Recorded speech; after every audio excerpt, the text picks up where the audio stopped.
तो अभी हमने राइटिंग स्किल्स के बारे में बात की और अब हम इसमें बात करते हैं कि समाचार पत्र जो लेखन है उसमें हम हमारी क्या समझ बनती है। तो समाचार पत्र लेखन मैंने तो अपने बचपन में नहीं किया है, मुझे लगता है कि तुम दोनों भी नहीं किया होगा क्योंकि हमारे स्कूल में एक्टिविटी तो नहीं थी। पर समाचार पत्र लेखन से अब हम जानते हैं कि एक पूरी दुनिया है इसकी भी, और भारत एक ऐसा देश है जिसमें सबसे ज़्यादा भाषाओं में समाचार पत्र छपता है, तो इसकी एक अपनी जगह है हमारे देश में और हमारे समाज में। तो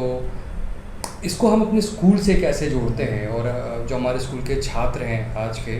तो वो इससे अब आगे जाके इस एक्टिविटी से क्या सीखेंगे जो हमने अपने CCLE 2.0 में ली है एक्टिविटी, इससे क्या सीखेंगे वो, इस पर अब हम बात करते हैं। तो समाचार पत्र लेखन को अगर मैं जिस तरीके से देख रही हूँ कि बच्चा जो है मतलब वो अपनी किताबी ज्ञानों तक ही सीमित होता है, लेकिन जब हम समाचार पत्र लेखन जैसी गतिविधियाँ करा रहे होते हैं तो उस दौरान बच्चा अपने आसपास के परिवेश, साथ ही साथ देश दुनिया में जो भी घटनाएं घटित हो रही हैं वो उससे भी परिचित होता है, और उससे भी बढ़कर वो उस पर अपनी समझ विकसित करता है कि क्या सही है और क्या गलत है। जो भी समाचार उस तक आ रही है वो अपने, चाहे उसके पेरेंट्स हो, शिक्षक हो, या आपस में दोस्तों में भी, वो बात करने से पहले 2 मिनट सोचता है कि क्या जो मैं बोल रहा हूँ वो कितना सही है। हाँ, तो इस तरीके से समाचार पत्र लेखन से जो उसकी समझ विकसित हो रही है, और साथ ही साथ अगर हम उसको समाचार पत्र लेखन कराने लगते हैं तो वो उस तरीके की समाचार पत्र के एक जो लेखन शैली होती है, क्योंकि वो हमारे निबंध लेखन और भी गतिविधियों से बहुत अलग है, तो वो उसको एक आर्टिकुलेटेड वे में लिखना सीख जाता है, और जो उसकी भाषा है वो हर एक भाषा को उतने ही ध्यान से समझता है, और उसके हर सेक्शंस पे भी उसकी समझ हम विकसित कर सकते हैं। समाचार पत्र से सबसे पहली चीज़ है कि भाई वो आदमी को एक होता है कि आई प्लीजिंग जो होता है, अटेंशन तुरंत आना चाहिए। तो उसका मार्केटिंग में जो लोगो वाला टर्म यूज़ करते हैं हम, एक लोगो पहले होता है चीज़ों का, एक ब्रांड बनता है उसका। जैसे टाइम्स ऑफ इंडिया का देखते हैं कि 2 हाथी मिलते हैं, तो उसमें उस तरह से देखते हैं कि आदमी का पहले पूरा आपका अटेंशन उधर चला जाए, तो लोगों का भी उसकी समझ बनती है भाई कि कैसे अटेंशन आना है। लिखने की शैली भी होती है कि आप देखते हैं पहला शब्द हमेशा बड़ा ही लिखते हैं, उससे भी उसकी एक चीज़ बनती है। खासकर सेक्शन वाइज भी चीज़ों को डिवाइड करना होता है कि प्रायोरिटी देनी होती है। आप देखेंगे पहले में देश दुनिया की सबसे बड़ी खबर आती है, अगले पेज पे आते आते आखिरी तक आते हैं स्पोर्ट्स की बात होती है, या बॉलीवुड या मीडिया की जो थोड़ी बात होती है उन पे बात करते हैं। तो एक सेक्शन का भी उसकी समझ बनती है किस चीज़ को कैसे प्रायोरिटाइज करना है। तो समाचार पत्र का जैसा मैं समझा रहा था कि एक एडिटोरियल उसमें हम लोग जो पढ़ते हैं कि सिर्फ देखिए, जैसे हम देखते हैं कि जैसे अभी दिन है तो सिर्फ हम ये नहीं लिख सकते कि दिन इतने बजे से इतने बजे तक हुआ, फिर उसको हमको बाकी परिवेश की चीज़ों से भी जोड़ना पड़ेगा कि ये समय किस चीज़ का है, कौन सी क्रॉप का टाइम हो रहा है, उस तरह से भी देखना पड़ेगा कि अभी कौन सी उपज हो रही है। तो एक एडिटोरियल का पार्ट ही वो है कि आप जो हो रहा है उसको दूसरे से कैसे लिंक करेंगे। उस तरह से ही आप एक ग्लोबल, जो ग्लोबलाइजेशन में हम रह रहे हैं, उसका हम पूरे दुनिया के बारे में एक समझ बना पाएंगे, जो कि क्रिटिकल थिंकिंग से ही आएगा कि वो रिफ्लेक्शन नहीं होगा, सिर्फ वो रिफ्लेक्शन के साथ एक इंटरलिंक भी क्रिएट करता चलेगा। तो समाचार पत्र की मेरे ख्याल से यही अवधारणा है कि वो जानकारी के साथ एक समझ भी डेवलप करेगी और आपको और प्रोत्साहित करेगी कि अब आगे कैसे बढ़ना है, या आगे आपके कदम जो रहेंगे वो किस तरफ दिशा में बढ़ेंगी। तो जितनी भी हमारी परिचर्चा हुई है इन समाचार पत्र लेखन से, उससे हम यही समझ पाए हैं कि अपने आसपास की घटनाओं पे समझ बनाना, साथ ही साथ उनके साथ वो समानुभूति के साथ चीज़ों को रखना, उस पर चीज़ों पे अपनी पकड़ बना पाना कि कोई भी चीज़ कितनी ज़्यादा सेंसिटिव है या नहीं है। इस तरीके से बच्चा उस पर शाला स्तर से ही अपनी समझ विकसित करता है, और हम उसको किस तरीके से दस्तावेजीकरण कर रहे हैं और उसकी भाषा क्या होगी, इन सभी आयामों पर बच्चा अपनी एक समझ समाचार पत्र लेखन के दौरान बना पाता है। तो चलिए अब हम समाचार पत्र लेखन के मुख्य स्टेप्स को समझ लेते हैं। समाचार पत्र लेखन हेतु विद्यार्थियों को कक्षा में न्यूज़पेपर प्रदान करें। सभी विद्यार्थी समाचार पत्रों को उलट पलट कर सभी भागों को देखते हुए चिन्हित रेखांकित करें। सभी भागों पर समझ बनाने के पश्चात आपस में रुचि अनुसार कार्यों को विभाजित कर लें। उदाहरण स्वरूप, कोई विद्यार्थी लोगो या डिज़ाइन पर कार्य करेंगे तथा कुछ लेखन शैली व अन्य भागों पर कार्य करेंगे। समाचार पत्र निर्माण के बाद सदनवार आपस में प्रस्तुतिकरण करेंगे। तो पहला प्रभाव या पहला इम्पैक्ट जो जनरेट होगा इससे,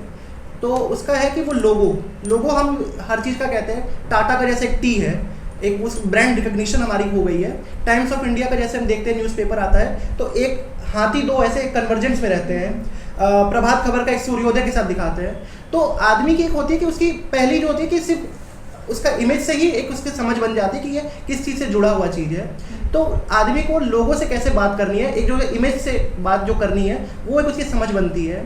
तो समाचार पत्र में एक चीज़ और हम देखते हैं कि प्रायोरिटाइज चीज़ों को करना पड़ता है। ऐसा नहीं हो सकता कि आप देखें कि भाई कोई ऐसी चीज़ है, जैसे आपके समझ लीजिए कि मोहल्ले का एक गड्ढा खुद गया है, वो पहले पेज पे आएगा, नहीं वो पहले पेज पे नहीं आएगा, एक छोटी सी इन्फॉर्मेशन बनेगी, क्योंकि इन्फॉर्मेशन देना बट उसका इम्पैक्ट उतना नहीं है। तो जो सबसे ज़्यादा इम्पैक्टफुल चीज़ है, जैसे अभी हम देखेंगे कि रशिया यूक्रेन का युद्ध चल रहा है, तो उसको एक इम्पॉर्टेंट स्पेस मिलती है, उस पर बात होती है कि उसके और क्या इम्पैक्ट हो रहे हैं दुनिया में। तो उस तरह से चीज़ों को देखना है कि कहाँ प्रायोरिटाइज करना है, कैसे सेक्शन वाइज डिवाइड करते चलना है, ताकि जो चीज़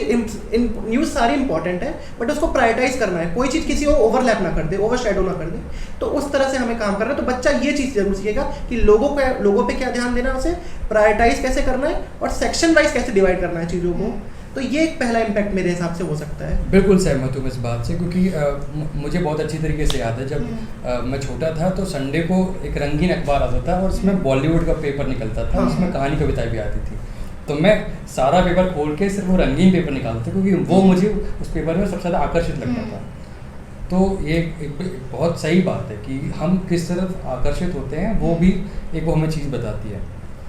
अब जैसे अगर मैं तुम दोनों की बातों को और बताना चाहूँ बच्चों से जोड़ के, तो जब चूना भट्टी स्कूल में हमने जब ये इंटरवेंशन किया था तो वहाँ पे बच्चों को हमने देखा कि कुछ विद्यार्थी ऐसे थे जिनको किसी चीज़ में इंटरेस्ट नहीं था। जैसे अगर हम उनको निबंध लेखन दे रहे हैं तो उनको ये था कि मुझे तो लिखना ही नहीं आता है। लेकिन जब हमने समाचार पत्र जैसी गतिविधि कराई तो उस दौरान क्या निकल के आया कि जो बच्चा पेंटिंग करता है और कोई बच्चा ऐसा है जिसको डिज़ाइनिंग में इंटरेस्ट है और किसी बच्चे को लिखने में इंटरेस्ट है, तो इन सब बच्चों का जो एक सदनवार जो समूह में बच्चों का हमने ग्रुप बनाया था, तो उस दौरान हमने देखा कि सभी बच्चों ने आपस में ही डिसाइड कर लिया कि मैं पेंटिंग करूँगा, मैं डिज़ाइनिंग करूँगा, मैं लेखन करूँगा। उस तरीके से हमें दिखा कि बच्चों के अंदर अगर आप उनके रुचि के अनुसार उनको कार्य बांट देते हो तो वो कितना परफेक्ट और कितने ही फ्रीली तरीके से करते हैं। और वो जो निकल के आया है, आप लोग देखेंगे कि समाचार पत्र लेखन में इसमें दिखेगा कि हर बच्चे ने उसका लोगो डिज़ाइन किया है, उसका एक नाम दिया है, किसी ने नई दुनिया, किसी ने नया सवेरा। साथ ही साथ वहाँ पे जितने भी सेक्शंस हैं उनको उन्होंने डिसाइड किया है कि ये सेक्शन होंगे, और उसमें हर बच्चे ने मतलब अपने हाथों से मतलब उसको लिखने की कोशिश की है कि मैं उसको कितना ही सुंदर और स्पष्ट तरीके से मैं दिखा सकता हूँ। तो ये पूरी चीज़ें हमें देखने को मिलती है जब हम ऐसी गतिविधियाँ कराते हैं। और साथ ही हम जो IMT की बात कर रहे थे कि बच्चा इंफॉर्मेशन कलेक्ट करता है और उसमें टेक्नोलॉजी का यूज़ करके कि कुछ गूगल से उसने पिक्चर्स निकाले, कुछ जाके उसने यूट्यूब पे सर्च किया कि न्यूज़पेपर होते क्या हैं, तो वो हर माध्यम से जुड़ता है इन सब गतिविधियों के दौरान। यानी कोलैबोरेशन का एक जो स्पिरिट है वो जागेगा। हाँ। एक वो टीम की तरह काम करना सीखेंगे कि किसी की कोई चीज़ रुचि हो सकती है, उसको भी स्पेस देना है और एक फाइनल प्रोडक्टिविटी पे भी ध्यान देना है साथ में। और साथ ही साथ उसमें एक भाषा का भी आ जाएगा। हाँ। क्योंकि हम देखते हैं अखबार की भाषा बहुत निराली होती है। अगर हम स्पोर्ट्स की बात करेंगे तो स्पोर्ट्स की भाषा जो होती है वो एक डिसिप्लिन होती है कि खिलाड़ी ऐसे खेले या उन्होंने कैसे किया। और जब हम बात करते हैं और जब बॉलीवुड की जो मसाला खबरें आती हैं तो कुछ उसके टॉपिक्स बेस होते हैं कि धमाका न्यूज़, और वो कुछ इस तरीके से निकल के आते हैं ताकि उसमें ह्यूमर होता है। और जब हम देश दुनिया की खबरें देखते हैं तो उसमें संजीदगी होती है। कहीं कहीं पर हम बात करते हैं तो उसमें टिप्पणियाँ भी होती हैं कि मतलब जो टिप्पणियाँ किस तरीके से होती हैं, और वो हमें बताती हैं कि समाज की जो हकीकत है, ज़मीनी हकीकत है, उसको समाचार पत्र कितने संवेदनशील उसको और बहुत हंसी मजाक के रूप से कितने अच्छे से पेश कर रहा है। वो छोटे छोटे कार्टून भी आते हैं। और एक वो आता है, एक पेपर में वो भी आता है, एक तारीख आती है कि आप इस तारीख से पहले ज़माने में क्या हुआ था, और उस तारीख का जो आप पढ़ेंगे उसमें जो न्यूज़पेपर होता था उसकी भाषा में और हमारे आज का न्यूज़पेपर जो छप रहा है उसकी भाषा में कितना अंतर आ चुका है, हमें वो भी देखने को मिल जाता है।